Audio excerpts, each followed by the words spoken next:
논로화에 대해서 강의를 준비하면서 사실 초기 양성기 때 한 번 읽어본 적이 있어요. 그 뒤에 한 번도 안 읽어봤다가 오래간만에 읽었더니 그동안 읽었던 것이 다 까먹었었구나. 그리고 그때 느꼈던 거하고 새롭게 준비하면서 많이 새로워진 것들, 그리고 깊이 써진 것들, 이런 것들에 대해서 읽어보면서 많이 배우게 되고 저에게 좋은 시간이 되었습니다. 먼저 논로화의 생애를 쭉 따라가면서 어떤 특징적인 것들에 대해서 그 이후에 있었던 여러 가지 사건들과 함께 결부지어서 시대를 따라서 따라가되 어떤 주목할 것이 있을 때는 그것을 함께 묶어서 이야기하도록 하겠습니다. 먼저 논로화에 대해서 그분이 어떤 분이셨을까, 그것에 대해서 좀 알아보고 싶습니다. 아마도 논로화는 겸손하게 자신을 드러내지 않고 일상의 의무에 충실하셨던 분이 아닌가 이렇게 생각합니다. 그분에 대해서 이제 자료를 찾아보면 자료가 부족하다는 것을 알 수가 있습니다. 사실 돈보스코에 대해서는 자료가 엄청 많죠.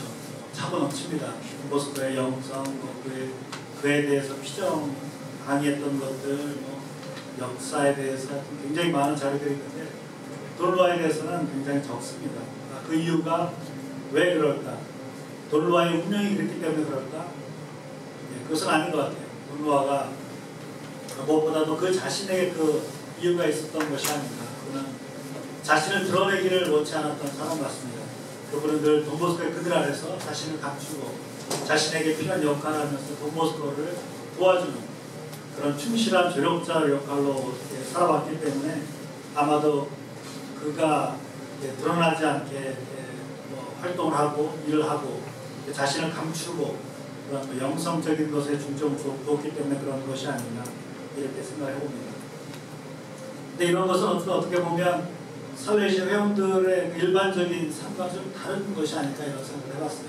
물론 다 그런 것은 아니지만 우리의 삶이 그렇잖아요. 세상 속에서 일을 하면서 아이들과 함께 아이들을 이끌고 동역자들과 함께 그리고 언제나 주도적으로 살레시아 가족들을 이끌어 나가기 때문에 항상 유쾌하고 항상 밝고 항상 앞에 드러나게 되고 그래서 우리의 삶이 보이는 면들이 굉장히 많이 부각되는 것이 아닌가.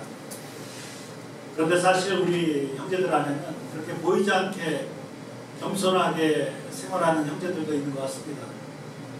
활동을 할 때 앞에서 드러나서 일하는 사람이 있는가 하면 뒤에서 조용하게 부족한 부분을 채우는 그런 형제들이 있고 특히 우리 형제들 중에 수사 형제들이 주로 그렇겠죠. 그들은 강의나 강론 이런 성무 집행을 하지 않기 때문에 아이들 속에서 깊이 들어가서 눈에 보이지 않게 아이들 속에서 현존하는 그런 모습들. 그렇지만 누구도 알아주지 않죠. 세상 사람들이 눈에 보이는 로만 칼라에 집중하기 때문에 신고에 대해서는 많이 집중하지만 사실 수사들에 대해서는 잘 알지도 못할 뿐더러 잘 드러나지도 않으니까 수사들에 대해서는 크게 관심을 기울이거나 알아주지 않지만 사실 우리 살레시아 성수 안에서 사제성수와 수사성수는 동일한 성소이지만 각기 다른 모습으로 드러나는 그런 성소이죠. 그래서 똑같이 귀한 성소이지만 잘 드러나지가 않습니다. 그런데 그런 형제들의 삶은 정말 감춰진 삶은 얼마나 위대한 것인가라는 생각을 일화를 생각해보면서 하게 됩니다. 정말 드러나지 않게 겸손되이 살아가는 형제들. 그리고 그들의 모습은 바로 어떤 면에서 보면 살레시아 영성을 그대로 보여주는 것이 아닌가. 살레시아 성인께서는 살레시아 영성의 특징적인 것은 일상의 영성이죠. 특별한 일을 하기 위해서는 누구나 다 많은 에너지를 쏟기가 쉽습니다. 그리고 모든 것을 투자하죠.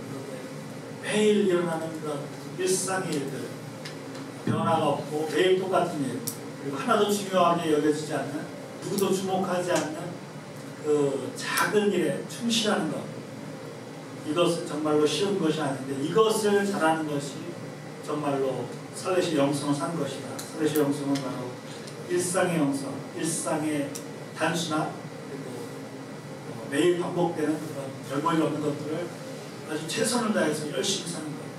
그래서 아무것도 아닌 일을 아주 특별하게 만드는 것, 이것이 바로 살레시아 영성이 아닌가 생각합니다. 그런 면에서 볼 때 논로화는 정말로 살레시아 영성의 진수를 사셨던 분이 아닌가 생각합니다. 이 생각을 하면서 얼마 전부터 우리 수도회를 굉장히 세상 속에 알리게 됐던 계기 중에 하나 이태석 신부님에 대해서 한번 생각해봤습니다. 그분이 굉장히 사회의 반향을, 그분의 삶이 사회 반향을 일으킬 정도로 큰 충격을 주고 많은 센세이션을 일으켰는데, 그 이유가 그분의 삶이 정말로 하느님 안에서 깊이 있고 그런 삶이었기 때문에 그랬습니다. 물론 그것을 것이 아니라고 부정할 수는 없지만, 그것보다 더 사람들의 시선을 끌었던 것은 그가 의사였기 때문에, 그리고 그가 멋진 음악가였기 때문에, 그리고 가난한 수단에서 살았기 때문에, 그리고 그곳에서 나병 환자들과 함께 살았기 때문에, 뭐 이런 요소들 정말로 그 작품이 될 수 있는 거죠. 사람들의 시선을 탁 잡아 끌고 사람들이 관심을 갖게 만드는 그런 요소들이기 때문에 그런 것이 아닌가.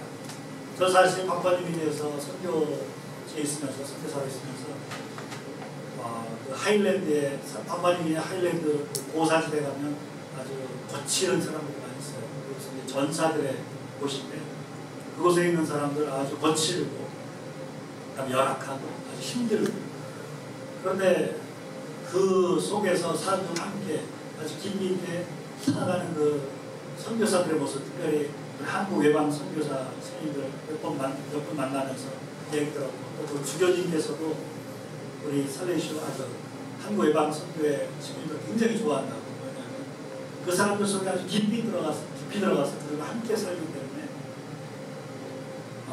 너무 멋지게 살아가고 있기 때문에 그렇습니다. 그런데 사실 그분들을 한국 사회에 와서 이렇게 드러내고자 한다면, 사실 처음에는 이렇게 흥미가 있겠죠. 앞으로 박관에 인해서 그런 곳에서 다 힘들게 산다, 훌륭하게 그들과 함께 열심히 함께 호흡하면서 살고 있다, 이런 것을 얘기할 수 있지만, 그 다음에는 할 얘기가 없어요. 그 사람들과 그냥 함께 똑같이 사는 거예요. 특별한 것도 아니고 사제이고 선교사이고. 그런데 같은 수도자의 눈으로 보면 정말로 겸손히 그들과 함께 녹아들어가서 함께 사는 모습이 얼마나 아름다운가. 저는 너무 자랑스러웠던 이야기 중에 하나가, 그 주교님이 그 신부님에 대해서 이야기할 때는 눈에 광채가 난다고 해요. 너무나 사랑스럽고 그 형제가 너무 좋아서 그 형제 얘기할 때마다 눈에 광채를 띠면서, 얼굴에 미소를 띠면서 그 형제를 얘기한다고 이야기하는 얘기를 들었어요. 너무나 자랑스럽고 멋진 그런 선교사들이 아닌가. 바로 우리 수도 생활, 그리고 축성 생활의 묘미는 드러나지 않게, 그러면서도 아주 겸손되게 사람들 속에 깊이 들어가서 그들에게 하나님을 전하고 그들을 복음의 시각으로 바라보고 살도록 하는 것, 그것이 정말 멋진 선교사의 삶이 아닌가 생각합니다. 돈루아는 1837년 6월 9일날 요한 바티스타 루아의 9살 중에 막내로 태어났습니다. 그리고 미카엘은 8살이 되던 해 친구가 돈보스코로부터 받은 타이를 보고 그것이 욕심나서 원래 오라토리에 갈 수가 없었는데 자기 3살이나 많은 형을 그냥 고집을 부려서 함께 가자고 데려가달라고. 그래서 그 형 알로이시오를 따라서 오라토리에 처음 가게 됩니다. 그리고 그곳에서 돈보스코를 처음으로 만나게 되죠. 그 후에는 오라토리를 자주 어머니의 허락을 얻어서 오라토리를 다니기 시작했는데, 미카엘이 어느 날 10살이 되었을 때 돈보스코께서 아이들에게 메달을 주는 것을 알았습니다. 그래서 자기도 메달을 달라고, 그래서 돈보스코에게 메달을 청했는데 돈보스코께서는 메달을 주지 않고 네 손을 내어봐라, 내가 무엇을 너에게 줄지 한번 맞춰봐라. 그래서 자기 손바닥을 편 다음에 그것을 반으로 딱 갈라서 반을 가져라 이렇게 얘기하셨죠. 뭘 반을 가져요? 신부님? 우리 둘은 언제나 반씩 똑같이 나눠 가질 거야 라고 하는 그런 예언적인 말씀을 하셨죠. 그리고 돈보스코께서 미카엘에게 메달을 줬습니다.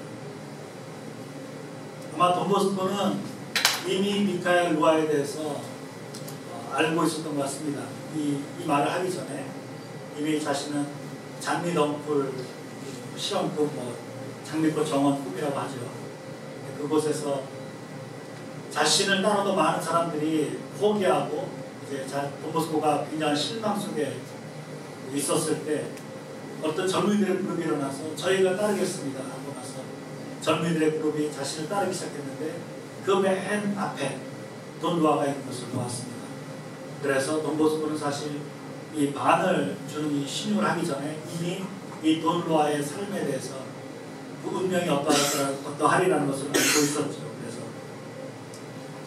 돈루아가 아주 특별하게 생각했고 이렇게 특별하게 생각하는 돈보스코를 보면서 돈루아도 돈보스코를 아주 특별하게 생각하고 그를 따르고 특별히 그를 아주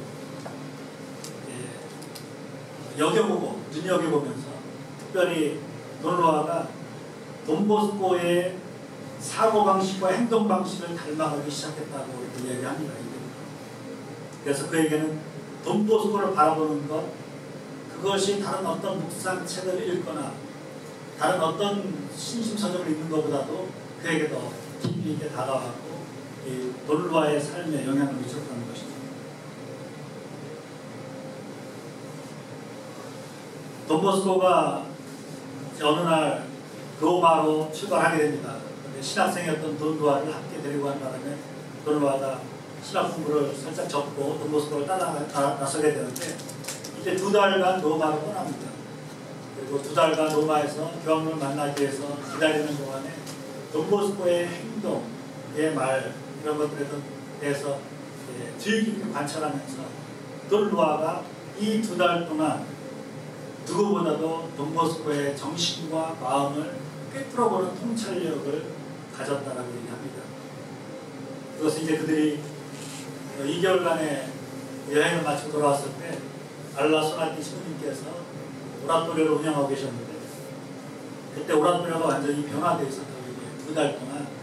왜냐하면 알라소나티 신부님은 보다 더 규칙을 중요시 여겼기 때문에 아이들이 그런 가족정신, 사랑, 그다음에 온유함 이런 것으로 품어주는 것보다 규칙을 그에게 내세웠기 때문에 가족정신이 파괴되고 굉장히 엄격한 오라토리오가 되어 있었어요. 그래서 돈보스코와 돈루아는 안타깝게 생각했고 그래서 돈보스코는 즉시 그 오라토리오를 돈루아에게 맡겼습니다.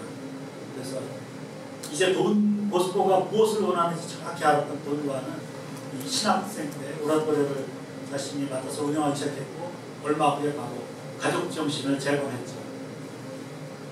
이것은 아마 이미 신학생 때 돈루아가 돈보스코가 무엇을 원하는지 정확히 알고 또 그것을 자신 안에 내면화시켰기 때문이 아니었을까 생각해봅니다.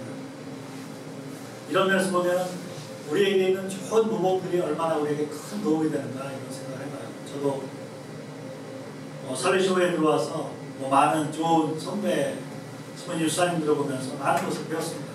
그 중에서 저에게 굉장히 큰 모범이 되셨던 분은 모두가 다 마음에 그분을 모범으로 삼고 계시겠지만 노신부님의 그 친절, 그분의 온유함, 그리고 그분이 모든 사람들에게 만나는 모든 사람들에게 가진 관심 이런 것들은 저에게 정말 큰 모범이 되고 어떻게 저렇게 할 수 있을까라는 그런 감탄을 불러일으켰습니다. 그리고 또 제가 그 실습 때는 부시부님과 함께 살면서 부시부님으로도 많은 또 매력 그리고 좋은 면도 많이 배웠는데 부시부님께서 저에게 하셨던 말씀 중에 이런 말씀이 있습니다. 나는 내 마음속에 누구도 적을 삼지 않았다. 내 마음속에 누구도 나를 불편하게 하는 사람이 없다. 관계에 있어서 적을 두지 않는 것, 누구와도 좋은 관계를 맺을 수 있는 것, 이것이 자신의 삶에서 굉장히 중요한 요소 중에 하나였다 라고 이렇게 말씀을 하시면서 저한테도 그런 얘기 하셨어요. 그래서 제가 그럼 관계를 잘 맺기 위해서 어떻게 해야 됩니까? 예수님께서 하신 말씀은 영어로는 earn이라고 했는데 돈을 번다 그런 의미죠. 노력을 해서 투자해서 뭔가를 얻어내는 것, 그래서 earn이라고 하는데 관계는 바로 네가 노력을 투자해서 얻어내는 것이다. 너가 사람들에게 좋은 사람으로 관계를 맺고자 한다면 그들을 위해서 너는 많은 희생을 바치면서 그들의 사랑을 얻어내기 위해서 노력을 해야 된다. 이런 말씀하셨어요. 그리고 또 우리 양신부님으로 가까이 있으면서 많은 것을 배우게 되는데 특히 그분의 겸손된 모습 이것을 우리가 다 알고 있고 그리고 즉각적으로 실천하는 것은 양신부님을 따라갈 사람이 없는 것 같아요. 지난번에 한번 그런 일이 있었는데 어떤 형제가 저녁을 안 먹고 밤 9시 넘어서 9시 반쯤 됐습니다. 그 형제가 저희 집에 공동체 방법공동체 왔었는데 양신부님께서 식사했냐고 물어봤어요. 그 형제가 우물쭈물했어요.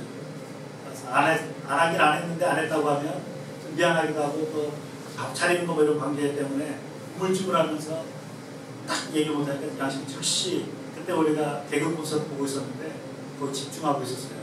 그런데 양심이 즉시 튀어나가십니다. 어디 가세요? 했더니 가서 라면 끓이고 계시더라고요. 이야, 정말 감탄하지 않을 수 없었습니다. 우리에게 이런 모범적인 회원들이 많이 있다는 것은 우리에게 정말 자랑이 아닌가. 얼마나 뿌듯한가. 살레시안으로서 좋은 모범들 많이 모시고 있다는 것이 참 기쁜 행복한 것이 아닌가 생각합니다. 돈루아는 오직 돈보수만 바라보고 사셨던 분이죠. 그런 규칙을 굉장히 중요시하면서 규칙을 이행해보자 노력했는데 돈루아에게 규칙은 바로 돈보수의 뜻을 표현한 것에 다름 아니었습니다. 그래서 그는 규칙을 단순히 규칙을 지키는 것이 아니고 돈보스코의 뜻을 자신이 이뤄낸다고 생각하면서 살았습니다. 돈보스코가 원하는 것을 정확히 이행하는 것이 루아에게는 인생의 전부였다.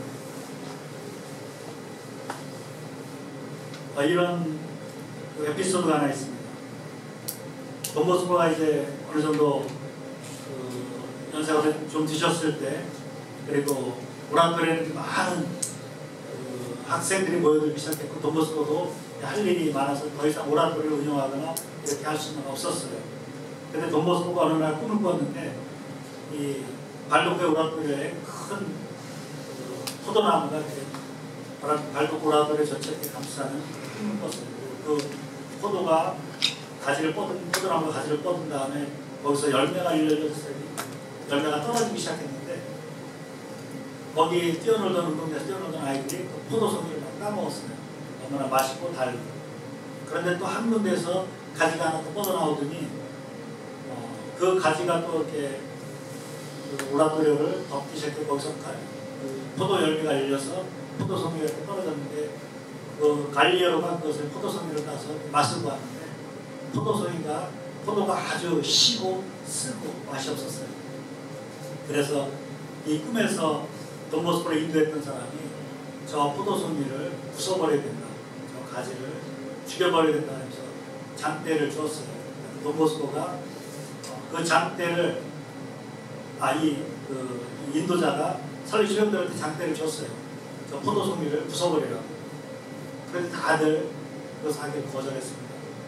근데 그곳에 루아가 있었는데 이 인도자가 루아에게 그 장대를 줬습니다. 그랬더니 루아가 장대를 딱 잡기 전에 돈보스코가 한번 훑어보니까 돈보스코께서 고개를 끄덕였더니 루아가 그 장대를 잡고 포도송이를 부숴버리기 시작했습니다.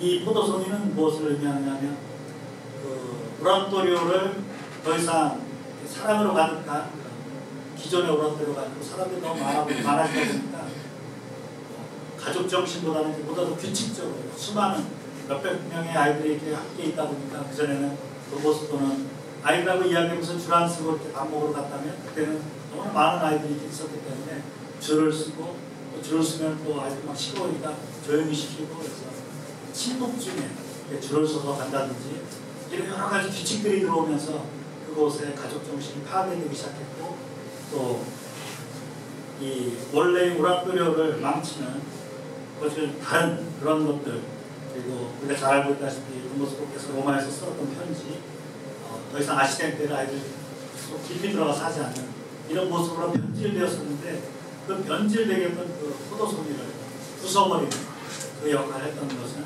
오로지 돈루아였던 것이죠. 자신의 영광을 절대 돌아보지 않는 그리고 오직 동보스께서 원하시는 것만을 하시는 이런 분이 바로 돈 루아였습니다. 어제 홍심유하고 이런저런 얘기하다가 어떤 이런 얘기가 있었어요. 요즘 뭐 인사철이니까 양심님께서 인사이동하기 참 쉽지 않은 그런 상황이 있다는 거 아마 많이 얘기 드셨을 거예요. 어떤 형제들이 이곳은 정말 힘들다. 이 일은 나에게 너무 힘들다. 이런 얘기하면서 곤란함을 이제 표현했을 때 양심님께서 그것을 고려해서 그에게 맞는 일을 주려고 들어가다 보니까 인사이동이 굉장히 힘들어지고 어려워지고 시간도 늦춰지고 이런 것이 생겼죠. 근데 홍심님께서 하신 말씀이 우리가 좋아하는 일을 하기 위해서 공동체를 찾아가는 것이 아니고 우리가 맡고 있는 일을, 우리에게 주어지는 일을 좋아해야 된다. 이렇게 하셨던 말씀인데 정말로 소중한 말씀이 아닌가 생각합니다. 우리 형제들이 아마 이런 마음으로 똘똘 뭉쳐서 내가 원하는 것, 나의 영광을 생각하지 않고 오직 수도회가 원하는 것을 내가 충실하게 하겠다라는 이 돈루아 같은 마음을 가지고 있었다면 아마 장사부로서 이렇게 일을 할 때 전체적으로 큰 그림을 놓고 보면서 수도회를 운영해 나가는 데 얼마나 큰 도움이 될까 그런 생각을 해봤습니다.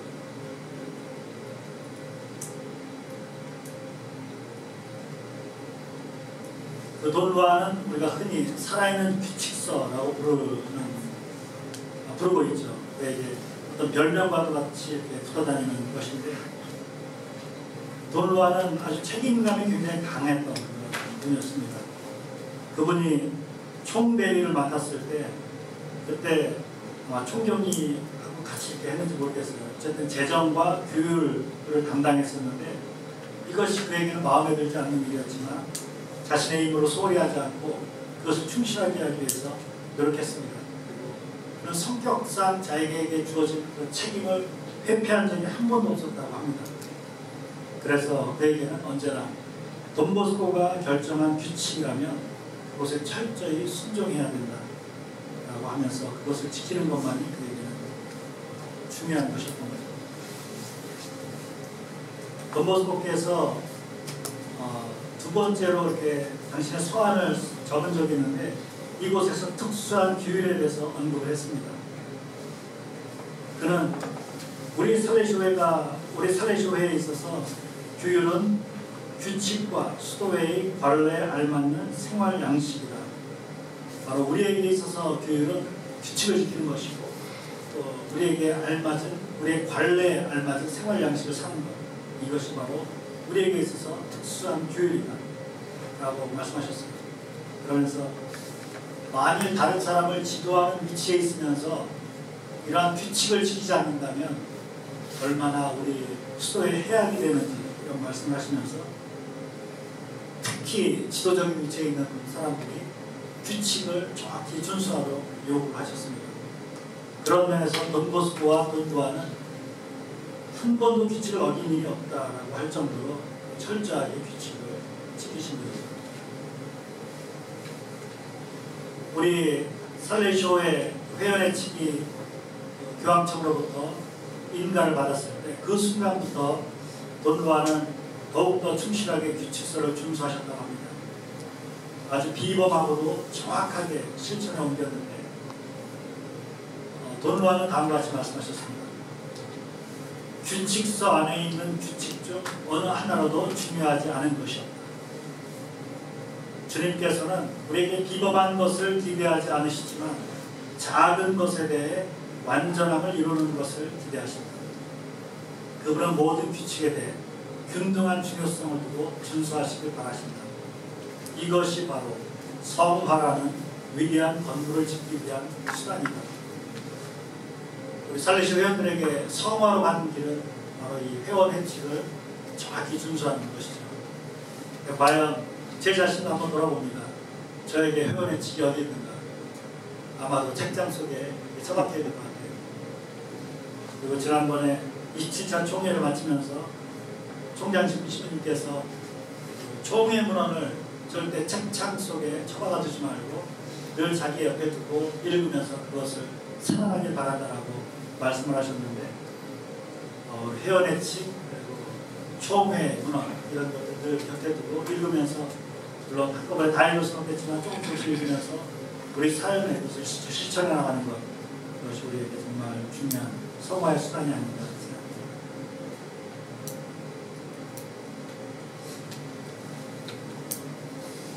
돈보스코에게는 숙명이 아주 쉬운 일이었다고 얘기합니다. 그것은 돈 루아께서 돈 리가님께서 하셨던 말씀인데요. 돈보스코께서 이렇게 말씀하시고 했다고 합니다. 돈 루아에게 명령을 내리지 마세요. 심지어 장난으로라도 그러지 마세요.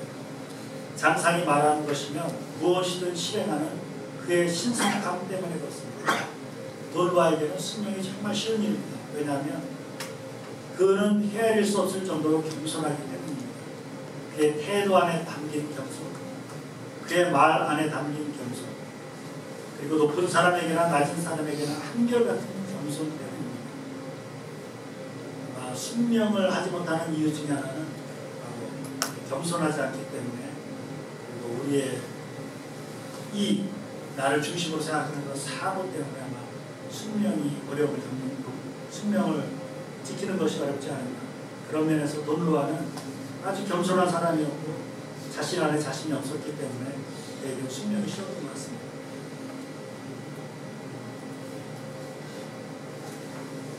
돈 루아의 절제에 대해서 알아보고 싶은데요. 돈 루아는 우리가 잘 알다시피 아주 정말 자신의 모든 것을 바쳐서 충실하게 일했던 사람이죠. 그런 신학생 때부터 어떤 신학생이 어떤 사람이 알레산드로 파프레라는 분이 이렇게 기록을 하였습니다.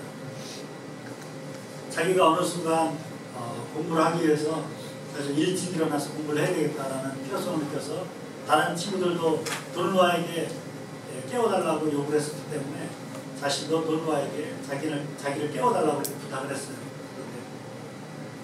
그리고 나서 보니까 돈 루아가 학생들을 깨우는 시간이 몇 시인가 봤더니 3시에, 새벽 3시에 일어나서 학생들을 깨우는 것이었어요. 그러기 위해서는 2시나 2시 반에 일어났어야 됐겠죠. 그리고 아이들을 깨운 다음에 자기는 공부방에 있는 그 의자 곁에서 마룻바닥에 꿇어 앉아서 기도를 했다고 합니다. 그리고 약 1시간 정도 묵상한 다음에 5시 반에 다른 아이들이 공부방으로 공부하러 내려올 때 그때까지 공부한 다음에 그 다음부터는 성당으로 가서 평상시에 하던 대로 그 일상의 의무를 충실했던 것이죠. 그것을 보면서 야, 어떻게 이렇게 할 수 있었을까, 제 삶과 이렇게 비교해 보면서 아마 아주 특별한 순간에는 그렇게 할 수 있겠지만 늘 그렇게 한다는 게 쉬운 것이 아닌데, 루아는 다른 친구들의 공부를 위해서 그리고 자신의 공부를 위해서 이렇게 충실하셨던 것이고, 그가 그 시험 볼 때 그래서 제우스라는 영예를 획득할 정도로 이렇게 충실하게 했고 아주 잘했다고 이야기하고 있습니다. 그리고 루아가 미라벨로의 첫 원장으로 가면서 그곳에서 아주 성공적인 신학교를 운영하고 오라토리를 운영했는데, 그 비결이 무엇일까 그래서 이야기했던 한 사람이 있었는데, 첼레스티노 두란도가 이렇게 기록했습니다. 내가 그 미라벨로에 조사하기 위해서 뭔가 조사하기 위해서 갔었는데 방이 더 이상 없었기 때문에 자기 방을 루아께서 내주셨다고 합니다. 그런데 방을 내주고 나서 나갔다가 잠깐 있다가 다시 들어와서 죄송합니다, 제가 한 가지 까먹은 것이 있습니다. 그래서 자기 침대에서 뭐 이렇게 침대볼을 들쳐내고 거기서 뭘 꺼냈는데 뭔가 봤더니 커다란 나무 토막을 하나 꺼내는 것입니다. 그래서 그 신부님이 아니 이렇게 잠잘 때 이런 것을 바닥에다 두고 자도 됩니까? 이것을 돈보스코께서 알고 계십니까? 라고 물어봤더니 아이고 아무것도 아니라고, 돈보스코께서 모르고 계십니까? 얘기하지 말라고 이렇게 얘기하실 정도로 항상 자신을 이렇게 극기, 절제, 희생 이런 것을 자기 삶의 아주 일부로 삼고 살아가고 계셨기 때문에 그분이 미라벨로에서 이 오라토리를 운영하고 공동체를 운영하는데 아주 성공적으로 잘 운영했던 것이라고 생각합니다. 그리고 그가 사제품을 받게 되었을 때 그때 시대 당시 주교님께서 또리노 시에 계실 수가 없는 그런 상황이었습니다. 그래서 또리노 시 바깥으로 쫓겨났었고 보좌 주교도 들어올 수 없는 상황이었습니다. 그래서 돈루아가 사제품을 받아야 되는데 사제품을 줄 수가 없어서 또리노 시 밖으로 나가서 어떤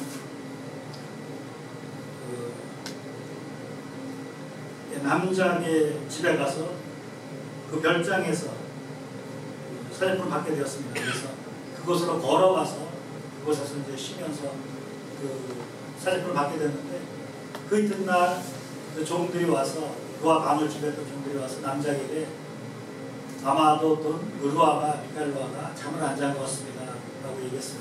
남자기 왜 그러냐 했더니 아마도 밤새운 것 같이 이렇게 침대를 자기가 준비를 하는데 전혀 흐트러짐 없이 그대로 있었다. 그래서 아마 잠을 자지 않은 것 같다라고 그렇게 얘기했더니 남자기 얘기하기를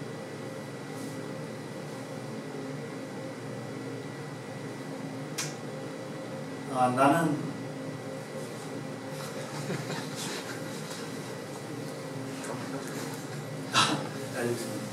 그는 돈보스코의 참 제자다. 그래서 나는 너희들이 말하는 것을 듣고 나는 조금도 놀라지 않는다 라고 대답을 했는데 사실 돈보스코는 이 방에 갔을 때 돈보스코의 편지를 발견했습니다. 돈보스코께서 그 방에 편지를 두었는데 그 편지를 읽어보니까 거기에 돈보스코께서 이렇게 편지를 보냈습니다. 그대는 살레시오 사업이 이탈리아 경계를 넘어 뻗어나가는 것을 보게 될 것이고 세계 도처에서 살레시오 사업이 시작되는 것을 보게 될 것이니 그대가 부럽습니다. 그대는 앞으로 해야 할 일도 많고 고생도 많이 겪을 것입니다. 하지만 그대가 알고 있듯이 홍해 건너 사막을 가로질러 약속된 땅에 이르고 용기로 받아들이는 고통은 위로가 있을 것이며 주님의 도움은 부족함이 없을 것입니다. 라는 내용이 적혀 있었죠. 이 글을 읽고 돈루아는 감동했고 그래서 밤새 사제품을 준비하면서 기도를 했다고 합니다.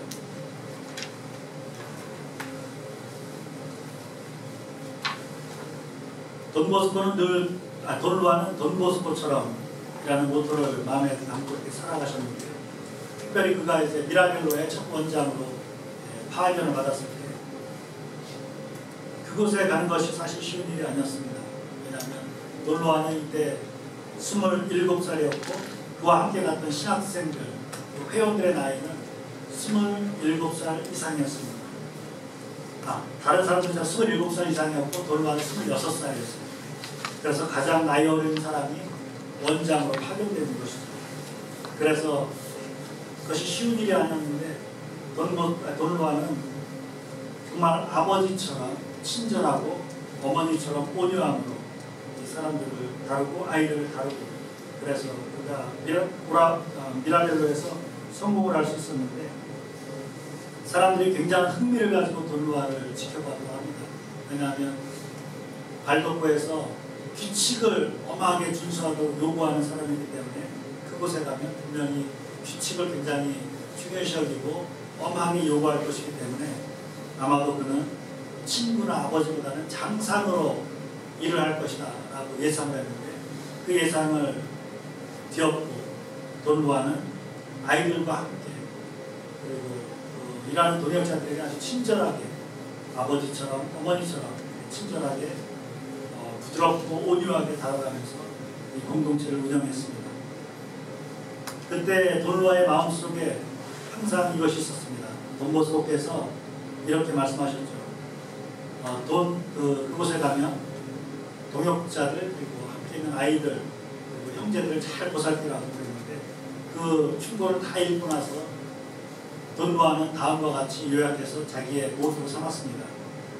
미라벨로에서 나는 돈보스코가 되기 위해서 노력할 것이다.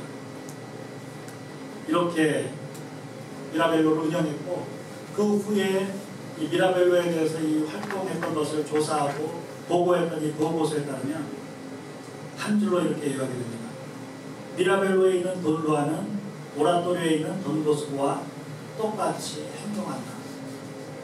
이것이 바로 돈루아의 마음속에 늘 돈보스코처럼 똑같이 그와 같이 행동할 것이다 라고 했던 그런 결심이 있었기 때문에 이런 평가를 받을 수 있었던 것입니다. 것이 아닌가. 공동체를 잘 운영할 수 있었던 것이라고 생각합니다. 그리고 이제 한 2년 지난 다음에 돈루아가 다시 발도코로 돌아오게 됩니다. 왜냐하면 발도코를 오라토리를 맡고 있었던 시모님께서 알라소나티 시모님께서 돌아가셨기 때문에 그곳에 다시 와서 일을 하게 되었는데, 다시 와서도 전혀 변함없이 알라소나티 시모님의 책상에 앉아서 오자마자부터 일을 하기 시작했어요. 그런데 사람들이 몇 가지를 기대하고 있었는데, 그 기대했던 것 중에 하나는 이제 이렇게 흐트러진 교율을, 알라소나티 시모님이 아프셨기 때문에 교율이 막 흐트러져 있었는데 그것을 바로잡기 위해서 아마도 엄청 노력할 것이다. 그리고 기존에 있었던 것들을 싹 갈아치우고 완전히 새롭게 쇄신할 것이다 라고 생각했는데, 그건 하나도 변화시키거나 무엇을 전임자를 흉을 보거나 그런 일이 하나도 없었습니다. 그래서 사람들이 너무나 좀 이상하게 생각했죠. 어떻게 해서 돈루아가 저것을 참고 견디는가. 그래서 어떤 이들이 그에게 왜 그런지, 그리고 왜 이렇게 운영하는지에 대해서 이렇게 물어봤는데, 돈루아는 이렇게 대답했다고 해요. 모든 것이 전과 같습니다. 만일 어떤 변화가 필요하다면 돈보스코께서 말씀하실 것입니다. 지금 돈보스코께서 필요로 하는 것은 유순하고 순종하는 살레시안입니다. 라고 이렇게 대답하면서, 다른 사람들은 돈루아가 미라벨로에서 우리는 이렇지 않았다라고 하면서 바꾸게 되지만 그런 일은 결코 일어나지 않았다고 합니다. 이것은 아마 우리가 인사이동 철을 맞아서 우리 자신의 모습을 반성하는 것도 도움이 될 것 같습니다. 우리가 어느 곳에 가면 흔히 공동체는 귀엽지는 않겠지만 많은 것을 바꾸기 시작하죠. 이것은 내 스타일이 아니야. 내 스타일에 맞게 이것을 바꾸고 저것을 바꾸고 삶의 스타일을 바꾸고 어떤 공동체 외양들을 바꾸고 그런 일을 하기가 참 쉬운 것 같아요. 왜냐하면 우리는 우리에게 익숙해 있기 때문에 나에게 익숙한 상황으로 그 공간을 만들고 싶은 욕심이 생기죠. 그런데 돈루아는 그런 면에서 보면 우리에게 큰 모범을 보여주신 것이 아니라 있는 그대로, 그리고 필요할 때가 되면 그것을 할 것이다 라고 하면서 자신의 불편함을 받아들이는 태도, 정말 아름다운 모습이 아닌가 생각합니다. 이것만